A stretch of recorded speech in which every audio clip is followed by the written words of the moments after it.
You're listening to the Sustainable Angler Podcast. I'm your host, Rick Crawford. Today's guest is Whitney Tilt from the American Fly Fishing Trade Association's Fisheries Fund. And Whitney has had a long career in conservation, and we talk about some of the lessons he's learned along the way. We talk about some of the threats that our fisheries face, as well as a deeper dive into the Fisheries Fund. So, hope you enjoy. Support for the Sustainable Angler Podcast comes from Emerger Strategies. Emerger Strategies is a sustainable business consultancy that was founded in 2016 with the idea of using business as a tool to solve social and environmental problems in an effort to protect the planet that we love. For more information, visit emergerstrategies.com.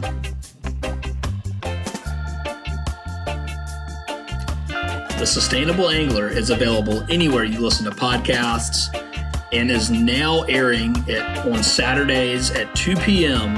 on Charleston's first and only community-supported radio station, Ohm Radio 96.3 FM. Thanks for listening, and hope you enjoy this interview with Whitney Tilt. From as long as I can remember, I was out in the fields, hunting, fishing, turning over rocks, asking questions, and kind of growing up in New England area. But always from almost day one, kind of had this encouragement from my family to see if I could actually get paid to do what I loved. And started years and years ago working for the U.S. Fish and Wildlife Service as a refuge assistant, kind of a seasonal tech. And that's just kind of snowballed into both my graduate work and then, moving into the Washington, D.C. area.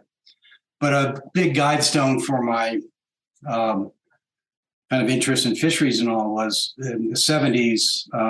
My family, we moved and picked up a cattle ranch in the west side of the Tetons. And that was just marvelous country to explore. Learned a lot about the importance of private lands and focus on how they interact with our fisheries and wildlife.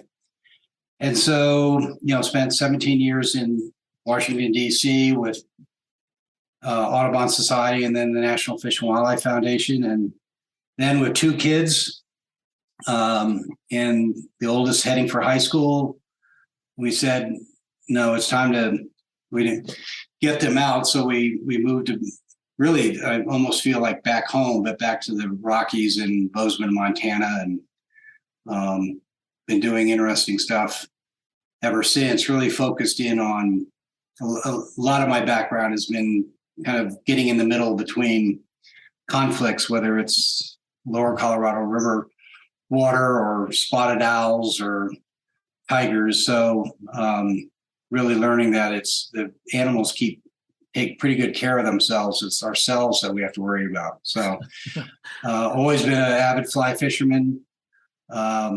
My grandfather, in his little house that he had as a fishing shack, had a sign over the door that said, contrary to popular belief, if you cut a worm fisherman in half, you don't get two worm fishermen. So of course, I do all sorts of gear, but avid fly fisherman. Yeah. Well, that's awesome. Yeah. I can't imagine, we were kind of chatting just a little bit before, but I can't imagine what the Rockies were like in the 70s. And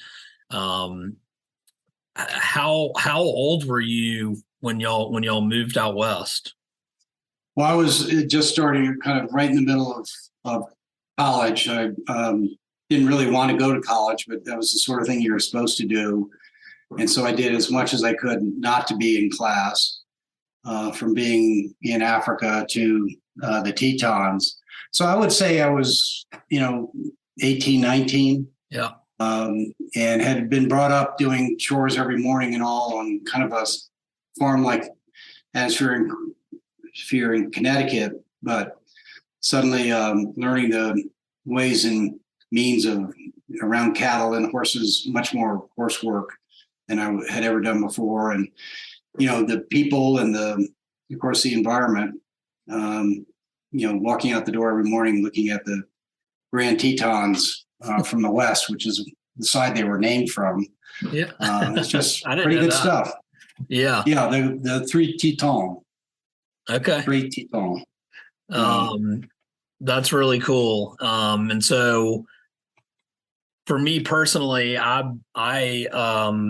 learned how to fly fish when I moved out west. I had not fly fished previous to that. Was that something that you picked up on when you moved out there, or were you grew up fly fishing your whole life?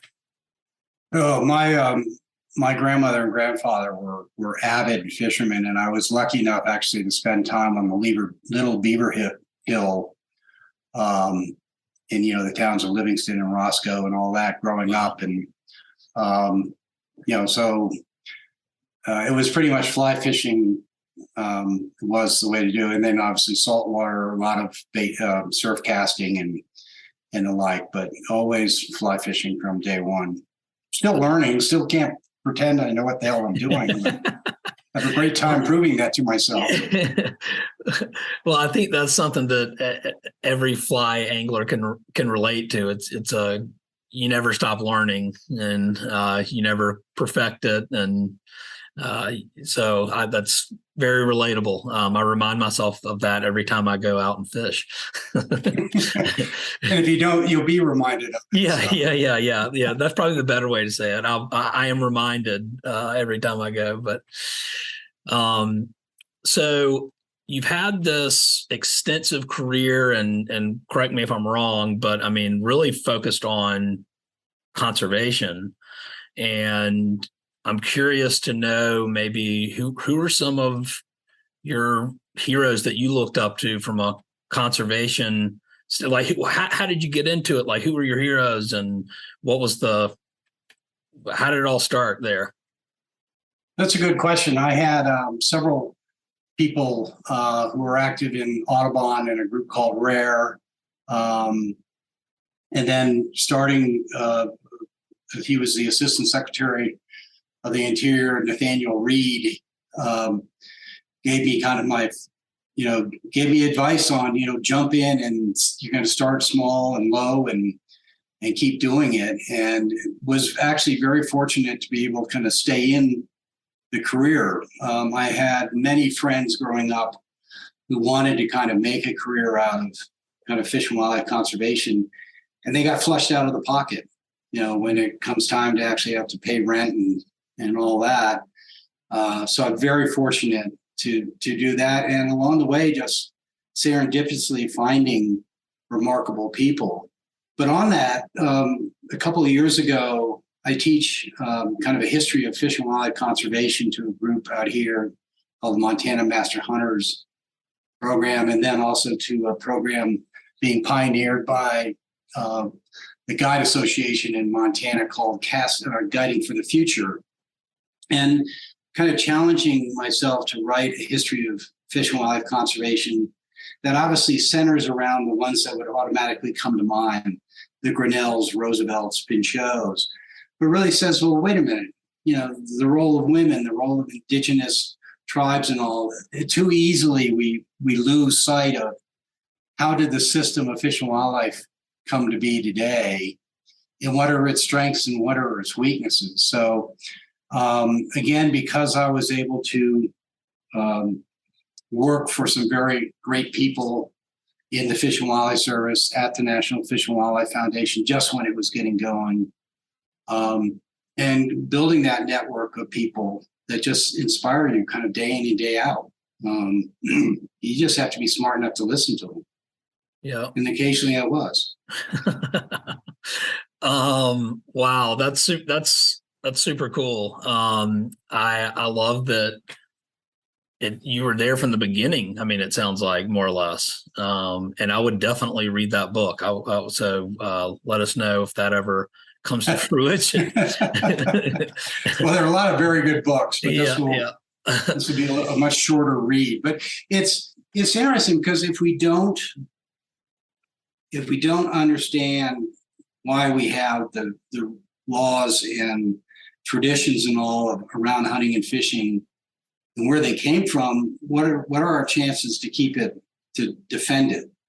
So, the public trust doctrine and how the states have primacy over wildlife and fisheries and where that begins and ends, really, really important stuff for anyone who wants to help, conserve our natural resources today. And where sooner or later that word climate change is going to come up. If we're going to be effective doing that, we really have to understand where our system of laws and traditions came from, and then work within them, or recognizing how we shoot ourselves in the foot when we, kind of make excuses for things that most of the public who does not hunt or fish look at and go, that doesn't seem right. It doesn't seem ethical. It doesn't seem like it's non-frivolous, or some of the other things that we pride ourselves as anglers and hunters to adhere to. Mm-hmm. Interesting. And I was thinking if we should shift gears now, but I do have another question that I wanted to ask, just because I admire your career and commitment to protecting what you love. What would you say maybe were, I don't know if it's one lesson, or what are some of the most important lessons you've learned in your career in conservation, and kind of, it seems like, at the intersection of that and policy? Well, it's a really good question, and if I had better recall, I could come up with several. But I think one of the biggest aha moments was when we were early on in the National Fish and Wildlife Foundation, and we had a board who really wanted us to get into dirt, buy land, restore land, or whatnot. And then about 10 years into it, we did an analysis, talking with all our grantees and all, about where we collectively had wins and where we didn't. And it really came so obvious that you can buy a piece of land or a stretch of river or a piece of coastline, and that's great, but it's not in a stasis. It's not going to stay that way forever. So that means it has to be managed. And management comes down to people. So where we being the conservation community and the folks, whether it's the Forest Service, U.S. Fish and Wildlife Service, where you had talented managers that understood the biopolitics of what their job was, then that land flourished. Where you had a kind of a signing ceremony, slapped a name on the property and walked away, that land is probably not achieving half, and probably is maybe achieving less of a conservation output than when it was protected. So as much as we need the pictures in our mind of our favorite streams and all, that's what sells us, motivates us to get involved. But if we don't invest in the people to actually be good managers and give them a decent budget to do it, we hate to see any of our public lands go back into, say, private ownership, but private lands are more vital to the preservation of biodiversity in this country than all the public lands together. And one of the greatest differences is when you own it, you care for it. Well, so let me ask you the question. The last time you went on private land and you say you got a white-tailed deer or got a chance to fish a beautiful spring creek or something, I'm willing to bet, especially if you wanted to get invited back, you thanked the landowner. Oh, absolutely. But when you think about it, the last time you're on the Forest Service or lands or national forests or park and all that, I don't think we ever think about thanking the people who actually manage it. We say, well, it's public and therefore it's ours, but we don't think to really recognize the hard work that goes into it. Yeah, a little bit of a meander there. But. No, I mean, it's interesting because you're right. I mean, I was recently in eastern North Carolina and on a guy's private land, and We weren't bird hunting, but we were just kind of cruising around on his property, and there were quail, and got done with the little cruise. I was like, yeah, thank you for showing me your land is beautiful, and so yeah, it's something that I've just never even crossed my mind, to be honest. No, and of course the East Coast is still predominantly private lands, whereas in the West, up to 40. Well, depending on which state, you can go from anywhere from 30 to almost 90% of it is public land.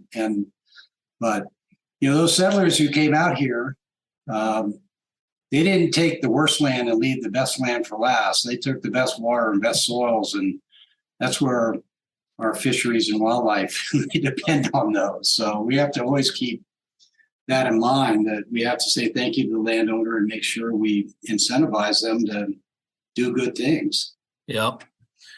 Interesting. Well, let's talk a little bit about, in case there's listeners out there who are not familiar with the AFFTA Fisheries Fund, and maybe could you just give us a description and sort of what y'all are working on? Well, obviously it starts with AFFTA. So as the American Fly Fishing Trade Association, that is the association that's representing all the folks that are involved in the fly fishing industry. And I don't know how much we can differentiate ourselves from other industries, but I think anybody who's in this industry or dedicated to fly fishing recognizes a strong connection to, if we don't protect the resource, we don't have anything to do. Yep. So it would be quite natural that a trade association like AFFTA would have really two pillars. One is protecting the trade, like any traditional trade association, but the other is stewardship, the conservation of the resource. So beginning, I think in 2015, they established the AFFTA Fisheries Fund to really set up as a conservation arm of AFFTA. And that really worked under the dedicated volunteers of AFFTA to really give out grants to small grants out to people doing great things, whether it's in education or restoration.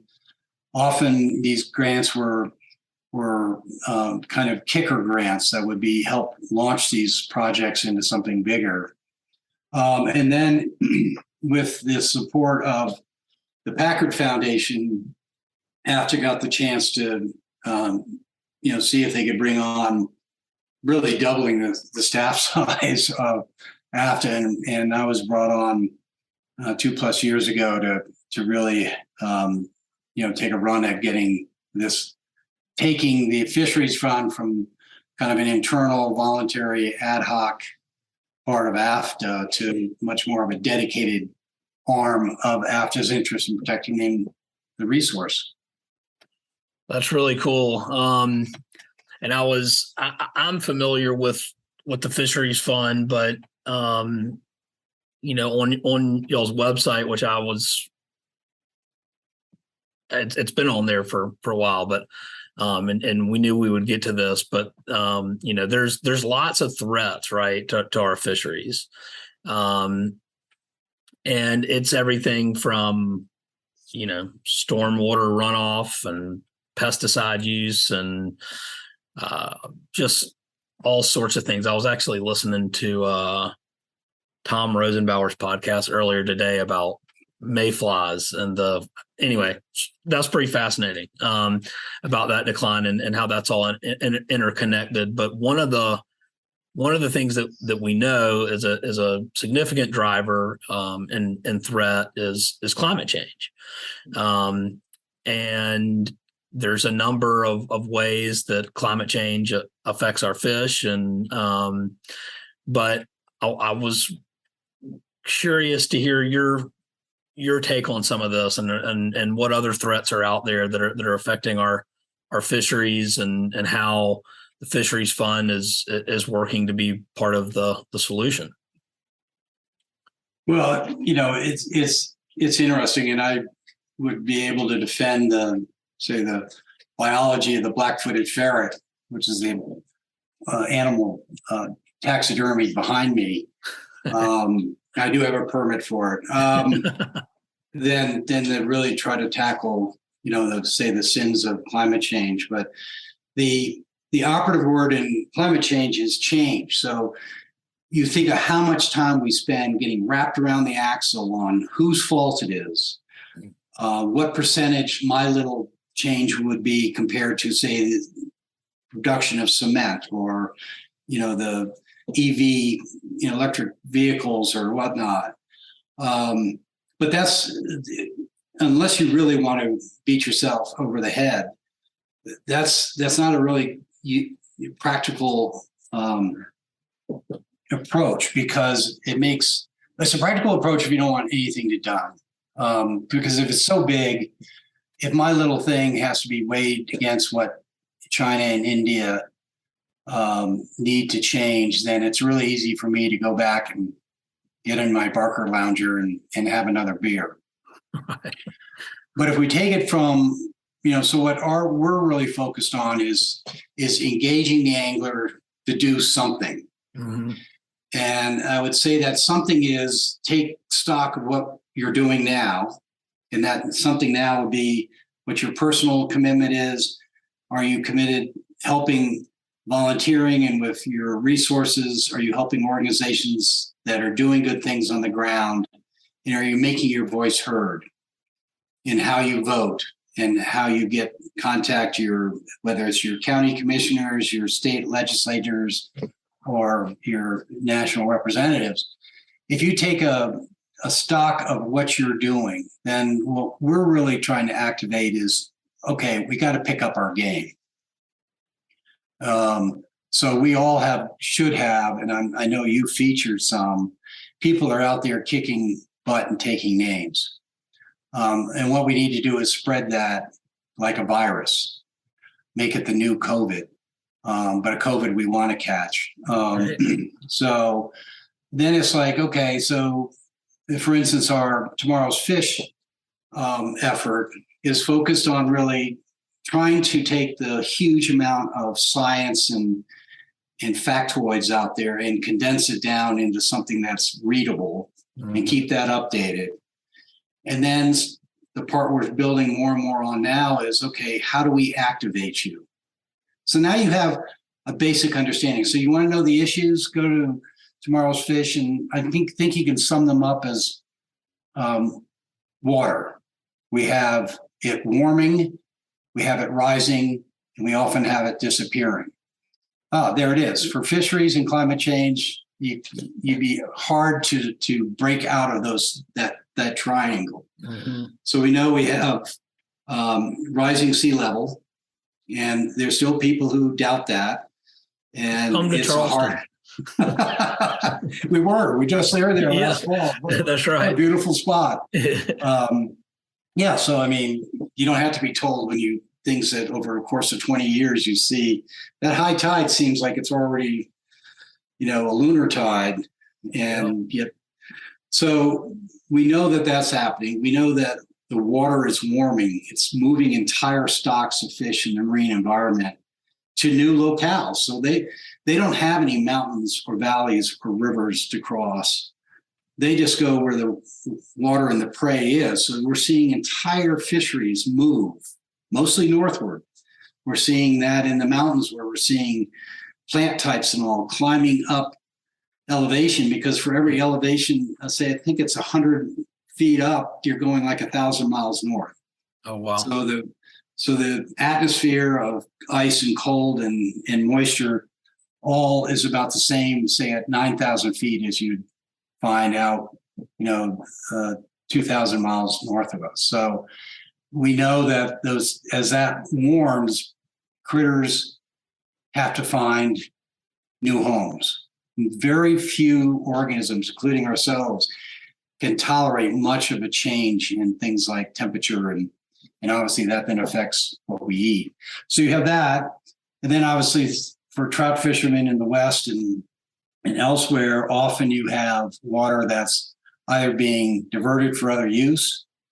That you mentioned, contaminants and pesticides. We know, we know the Great Stone Dam, when Merrimack in Massachusetts, one of the first full dams built across to provide power for the textile industries.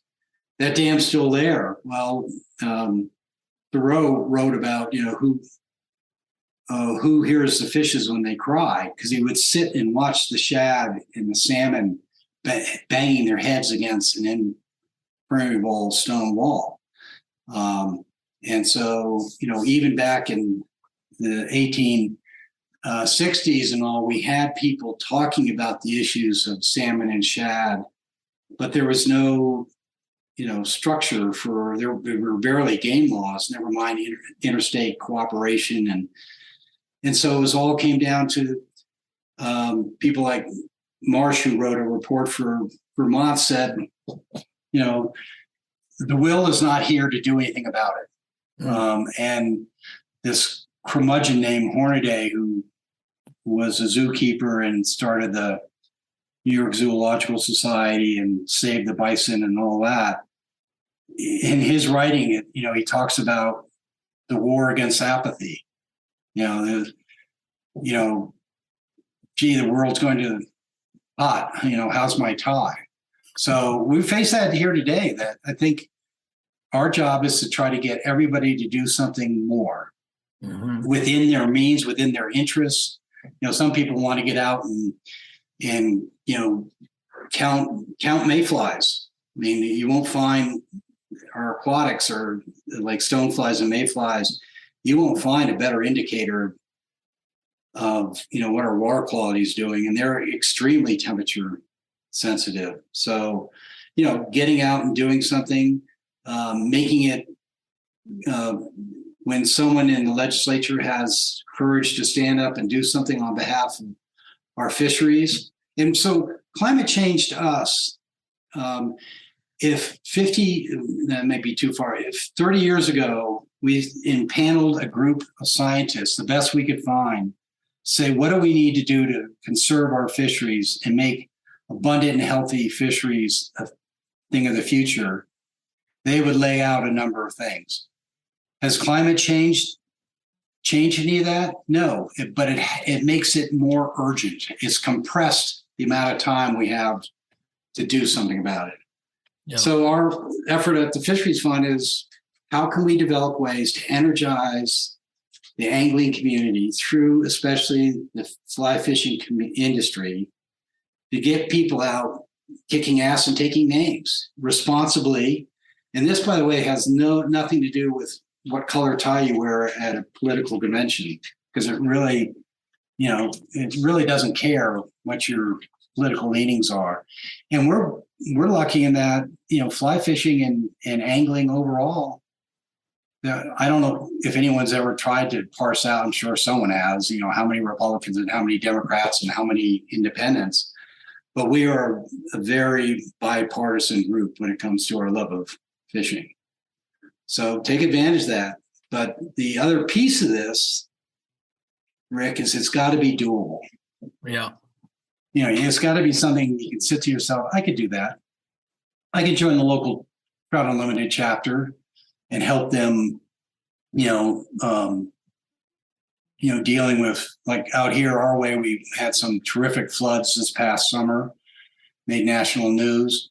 There's a lot of repairs and all that have to be done. We have, after wildfires, we have the same thing where you have these huge mudslides, and that then silts up the stream, makes it shallower, makes it more susceptible to warming up. There's less substrate so climate change for us means we have to create habitats that are more resilient, give fisheries a place to hide, to feed, as you have these ebbs and flows. Because climate change is not in one direction. I mean, right. That's the other thing. Some of us are suffering some of the coldest, wettest, snowiest. Look at, California as an example. So it's not all just heat waves. It's massive storms and all that. So we are looking, and we ain't, excuse the good pronunciation, but we ain't got this figured out quite yet. So we're really trying to build the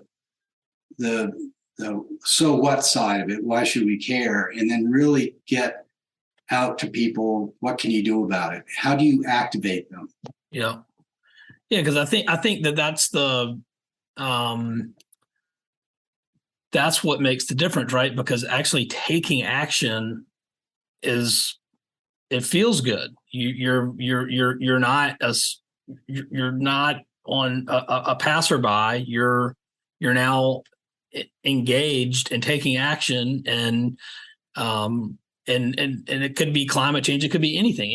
Anytime you decide to do something positive and you believe in it, it's going to make you feel good. And you're going to want to do more of it, I think, in my opinion. What's that wonderful ham and eggs? The chicken is interested, but the pig is committed. Yeah.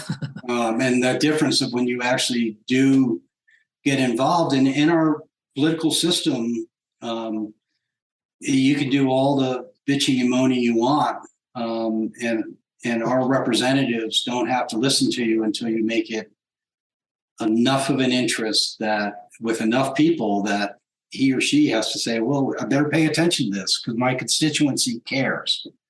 Yeah.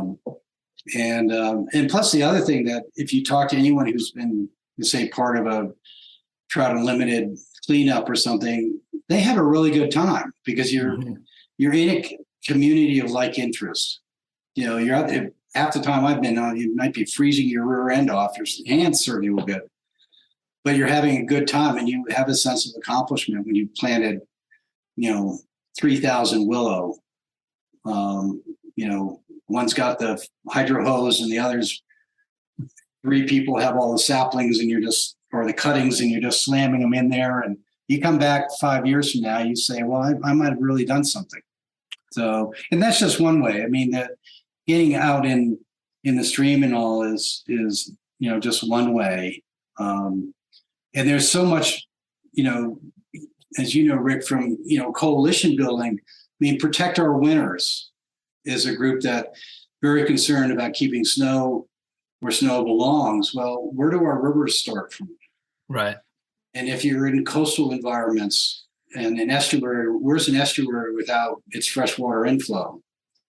And then we know that the vast majority of commercially important fisheries, recreationally important fisheries, have a direct link to estuaries. So all of a sudden you could be, if you're a skier and you're concerned about snowfall, say in the southern Colorado Rockies, and you feel very far away from, say, the flats of Charleston chasing redfish, but it ain't hard to get the two connected because it is about water that's running downhill. Yeah, and it's interesting. I just saw this recently that there's not a lot of snow in the Alps this year, and so this will end up probably being an unfortunate case study of if we don't do things to mitigate climate change and to adapt to climate change to be more resilient, and that this potentially is the future, because this summer in the Swiss Alps, what's that going to do for the trout fishing? It's probably not going to be very, very good for, depending on how much they contribute to the economy. I have no idea, but just as a thought that popped in my head as you were mentioning, Protect Our Winters. Well, we don't have to go that far. I mean, look at the Colorado Basin is, where we're looking at Lake Mead, the whole Colorado River system reaching, Lake Mead and Powell reaching levels they have not been at since the filling of those reservoirs began. And if there's any good news coming out of these atmospheric rivers that have been flowing through us recently out there, it is helping, fill that system. But, it's just up and down. It's crazy. And that's where climate change is really, it's got a sense of humor that let's see how extreme we can go up and down. So it's like a yo-yo when it comes to snowfall. We had more snow in December here in Bozeman, Montana than we've had in a long time, and celebrated the day 2 days before Christmas with some nice, minus 30 degree weather. So, we're used to the cold and all, but we don't normally see it quite that early. And yet now it's, we haven't seen snow for a while. So there's no such thing as, so actually let's take what happened in the Yellowstone this summer. So that was an atmospheric river that triggered it. But before that, we had coming into the new year, 2022, we had a really dismal snowfall. We had it, but it wasn't anywhere near. I think it was like maybe 70% of normal. And then in, March, April, May, we got quite a bit of snow, especially up high. We get it here, but it'll disappear. And so we had all this late snow, and then it was starting to get warm. And so now think of that. If you've ever been in snow where every time you go through it, you post hole to the bottom and your boot fills with water. So we got about 14 inches of that hanging up high, water equivalent 14 inches, and then 3 inches of rain falls. So that water released that snow and the whole mass came downhill. So it was more of a dam break, really, than it was a flood. So the hydrograph goes up on the Yellowstone. It goes up to the previous records that were in the 90s, and then I think 1909 goes up well above that and then peaks. And luckily it then follows the same retreat down. If it had stayed up there higher longer, we would have really lost something. But that was events that we see all the time, but that combination of the perfect storm where you had the atmospheric river after late snows. Earlier snows would have been more compact over time, and they would have been more typical of what we have. Mm-hmm. So, we got tremendous damage, of course, to the north eastern corner of the park. And then, of course, the Gardner and the Yellowstone River did all sorts of damage to the northern entrance to the park. And then, what it did through the Paradise Valley and all was been well documented, but also Red Lodge. And so that was characterized as a 500 to 1,000 year event. Well, you know what? That means nothing nowadays, because that's looking backwards at what the norm was. How often could we expect to have that? You've heard it with hurricanes and the like. Well, you know what now is just as likely it will happen again next year as not happen. So at best, it's a 100-year frequency event, but I think even that thumbs its nose at just how extreme climate change is causing. It's throwing variables into the picture that we're just not used to seeing. We don't know what normal is right now. Yeah, it's hard to even think about what a normal baseline is these days, because it's 72 degrees right now in Charleston. It's nice, but that's not normal for we don't have like freezing cold winters all the time. But I grew up in Savannah, and Januaries were not in the 70s, that's for sure. And you mentioned earlier, like shifting stocks, like people are starting to catch snook in Savannah and Charleston, which is crazy. Yeah. And so perhaps a benefit, one might argue, but all of that is to say, because with the nature of my business and everything that we talk about climate change a lot, and it can kind of get to you after a while where you're like, God, is there any hope? Like what can we do? And I think that's the important part of the Fisheries Fund, the activate component. It's like, what can we do? It's like, okay, this is what you can do and what you should do. And so I'm wondering what are some of the things that, I don't know, that either give you hope or that you have share a success story or something along those lines, because I think everyone needs to hear those things. Like it's, like for, I think it's great when a just relatable to what I do. A business can take action if they measure and reduce their carbon footprint. That's an action a business could take, right? And that feels good. That gives me hope. And I'm wondering, with everything that the Fisheries Fund does, what is it that gives you hope when you're able to at the end of the day look back on it and say, like, hey, we might be able to make it if we go up this path? Well, it's a really good question, because what gives me hope is probably totally irrational to somebody else. I mean, having that kind of hope is what gets me out of bed. I'm not. Unfortunately, I don't think I'll ever work myself out of a job in fish and wildlife conservation, because I think we do have a lot in front of us. Yeah. But I do see it in stories I hear from, like, Benny Blanco, when he's got kids around him who really want to emulate better behavior and more responsible behavior. I see it when I see fishing guides doing everything from getting plastic out of their boats to fishing barbless to going to the extent of threatening their tip, doing actions that might threaten their tip, right, by getting a client in front of the boat to recognize, listen, you fly fish around the world, you better understand that, you need to get engaged. That may not be what that person wants to know what to change to so they can catch another fish.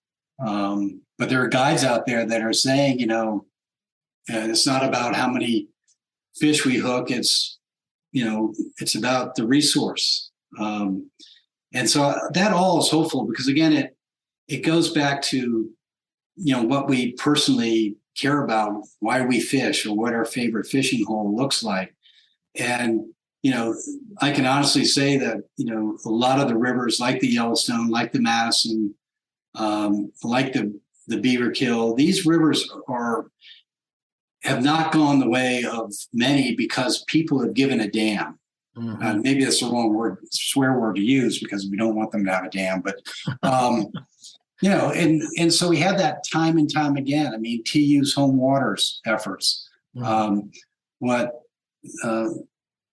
So many of these different organizations are achieving, Bonefish and Tarpon Trust down in the Florida Keys, Captains for Clean Water, out there kicking ass. Yeah.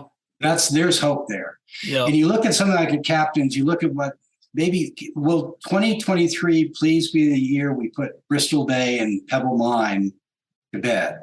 It's a good hope to do it, but at the forefront of that effort has been the tribes, the commercial fishermen, and the recreational fishermen. It's unbelievable that we even have to have this conversation, given, so many times we go into battle in conservation and we don't have nearly the kind of economic arguments and all that Bristol Bay has to kibosh Pebble. We're still fighting it, but it gives me hope. While you marvel at why that much energy has to be expended for something so obvious, it gives me hope that there are people in there, and it's a diverse coalition. It's not just a bunch of, older white guys like me. It's, a very diverse. So that's where we draw hope from. And there's not just in those examples, if you've got a favorite fishing hole or a favorite. So the other thing that's going on with these habitats, we want to make them resilient so that it provides a greater bandwidth to support the environmental services they provide. Mm-hmm. But we also, many of these systems sequester carbon, meaning they're going to take that carbon and put it into the roots. They're going to put it in out of the atmosphere, and they're not going to necessarily be released. For instance, forests are great sequestering carbon, but you better make sure that tree doesn't burn. Right. At least when it's put into a wood frame building. So, but all these actions that are really twofold, that helps protect the environmental services we depend on, like clean water, fish and wildlife. But then they also do help. They're not the sole answer, but they help sequester or reduce carbon outputs that in turn help this bigger picture of how do we reduce our carbon loading. Yeah. So there's hope there. Yeah. That's where you find inspiration. And every single one of them has a name behind it, a face. Many have several faces, but again, that goes back to every time we've kicked ass in conservation, we might remember, why we have that refuge, why we have that park. The Everglades has a face behind it. It's Marjorie Sonam Douglas, who used the power of the pen. I mean, the Hawk Mountain Sanctuary has Rosalie Edge. Every single one of these efforts has people behind it who really gave a what. Yeah. And I think it boils down to people protect what they love, and if they're passionate about it and can inspire others to take action, then I think that's part of the solution, right? And I think there needs to be a kick ass for conservation bumper sticker coming out soon. Let's do it. All right. Well, before we end the interview, Whitney, because we are talking about fishing, and I appreciate that. I love that message of hope, and I think part of that is us as fly anglers and as perhaps AFFTA industry members. It's working together to solve some of these problems, and I really like I love what the Fisheries Fund is doing, and so thank you for your time and for everything you're doing at the Fisheries Fund. But I would be remiss, since we're here, because I always want to try and pick up a few tips. You might come to the wrong spot. Yeah. You're stranded in the middle of Montana, and you've only got one fly to survive with. What's it got to be? You're only going to give me one. And I'm thinking back to a forester I used to work with who talked about his early days fighting fire. He had a hat that he had a piece of leader around with one fly, and that was an Adams. Yep. And I would update that Adams to a purple haze. Okay. And we'd have to fight about whether it'd probably have to be a 16 to try to hold on to it, but often you need to have an 18 as well. But I would go with the purple haze. Okay. All right, everyone, write that down. That's your go-to fly. But in all sincerity, I appreciate everything you're doing, Whitney, and thank you. And I appreciate your time. I'm always I learn so much doing these, which is one of the reasons I like doing these podcasts. And so thank you for sharing your knowledge with us. Yeah, well, thanks. It was great just having the conversation with you, and you're really good at just kind of, I guess, letting me talk, but I really appreciate it. Hey, everyone. Thanks for tuning in. For additional articles and information and past episodes, you can visit thesustainableangler.com. Also, super excited to now be airing The Sustainable Angler Saturdays at 2 p.m.